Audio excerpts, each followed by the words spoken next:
Paranormal Survivor, Haunted from Beyond, take one. Mark? The house that I lived in was a two-story house. My bedroom was upstairs, right next to the stairway. Life for me when I was 14 was very good. I had good friends, good parents, good support system. Carly grew up in a devoutly Christian home. Carly! But as a teenager, she began to have doubts. The summer of 2010 for me was a little rough. I had been questioning my faith.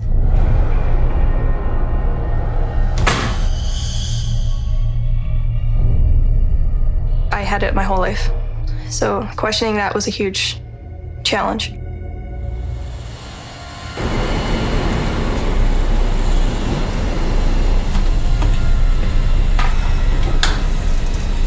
This was just a regular day when I was doing my laundry. And I heard a very loud knock on the door.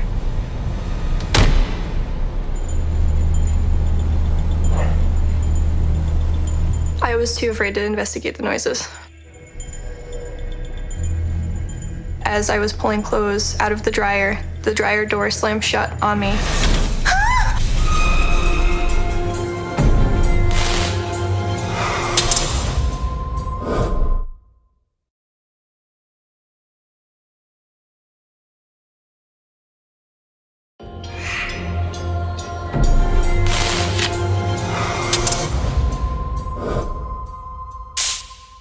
When teenager Carly Hall started to question her faith, disturbing things began to happen.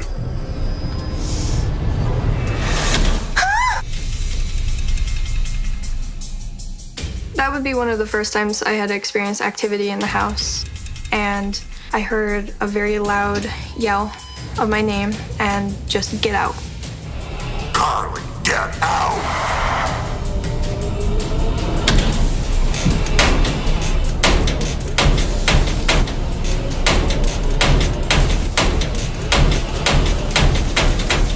I thought I was crazy, and I felt like I couldn't tell anybody because they wouldn't believe me. The strange activity in the house would only escalate. We had one hallway light on in the stairs that made me feel safe. It was always that same light that turned off.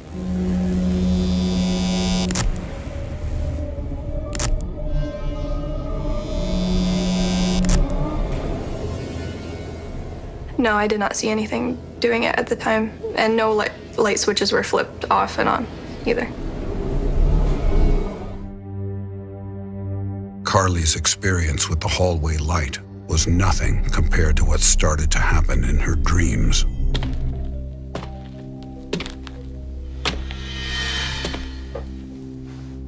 Hello? And I noticed that one of my childhood friends had walked in, and she looked very concerned. Hello? She said, I need to talk to you. Your grandfather is outside, and he needs to warn you about something. He needs to warn you.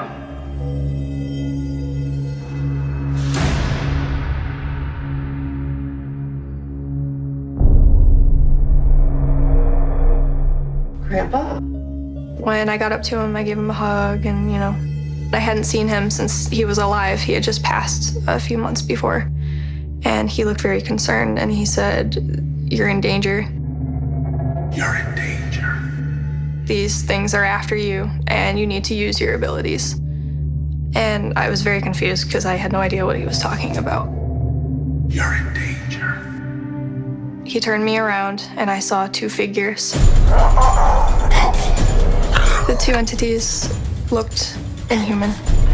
I was very scared when I saw these two entities. They were not anything that I had come across before. If Carly thought it was all just a dream, she was wrong.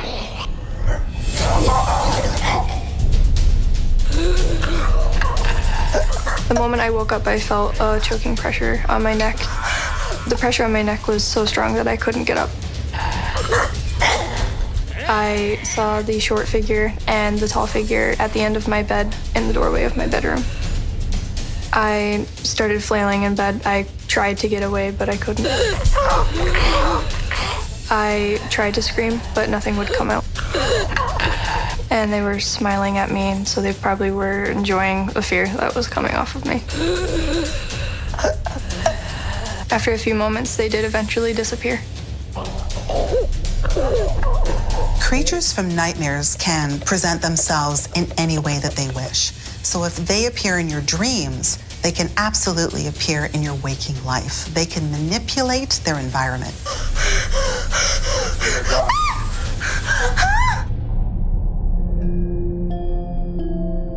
When you're sleeping, your subconsciousness is open and you're vulnerable to attack, whether it be a spirit or a demonic entity. These things use that vulnerability to attach to you. And from there, they can torment you. They can start to cause physical pain. The sleepless nights from that point on were tormenting. Every time I tried to go to sleep, the two entities did reappear after that as well. The figures became a nightmarish part of Carly's everyday life, forcing her to live in a constant state of terror.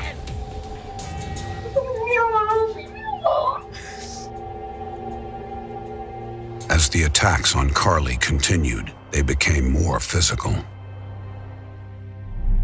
In the morning, I would wake up with random scratches and random bruises everywhere. The scratches that I would wake up with were 2 or 3 lines, like across my stomach or across my legs or down my back, and the bruises were commonly on my legs.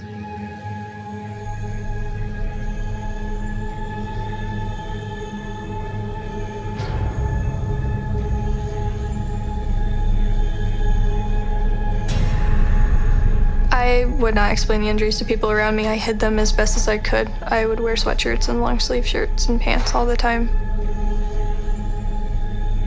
After a while, I would conclude that these things were demonic because of their evil nature. They truly wanted to hurt me.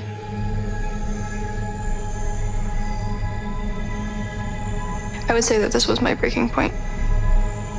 Pushed to the limit, Carly decided to take a stand. Get out! I became very angry. I was very frustrated. I decided to stand up and yell at these entities and tell them that I've had enough. Get out! Get out! This is my house! Leave me alone! I tried to make it clear, you need to get out and leave me alone. You can't hurt me anymore. I'm done with this.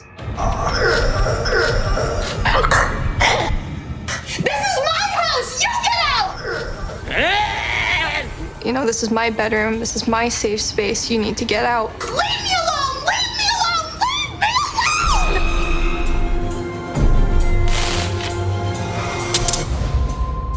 alone!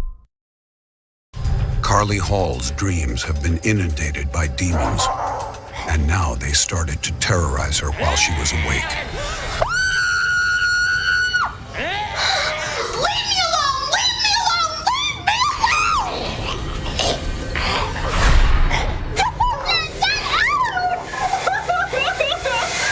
It was pretty scary. I felt like no matter how much I fought back, nothing would work. Often spirits will encourage causing fear in the living because it's energy to them. They really want power, and power is energy. So if they can incite fear in a living person, they can use the energy in that fear to do whatever they want. Carly endured almost an entire year of living with demonic activity. It was just another normal night of dealing with these two entities, and I was very tired, and I decided to just go to bed anyway, and try and get as much rest as I could. And I had another vivid dream. I noticed this tall figure. He did not look intimidating at all. He seemed very gentle.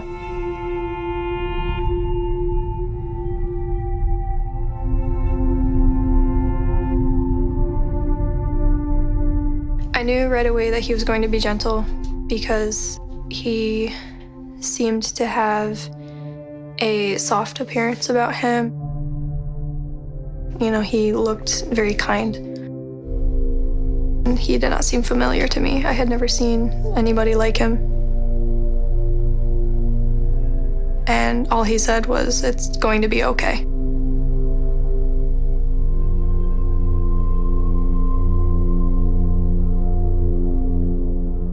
And I woke up after that.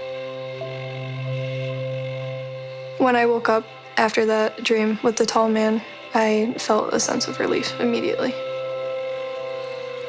I felt safe for like the first time in a very, very long time, and I actually truly believed him and felt like everything was gonna be okay. Harley! After the dream, the activity started to die down. I did stop seeing them. Carly's mysterious guardian protected her from the demonic spirits. I believe that these entities attached themselves to me because of all the negativity that had been coming across my mind regarding questioning my faith and all of the challenges of being a teenager. They just used that as a door to walk in and stay. The tall man is always near me, and he watches over me when I sleep and makes sure that I'm protected.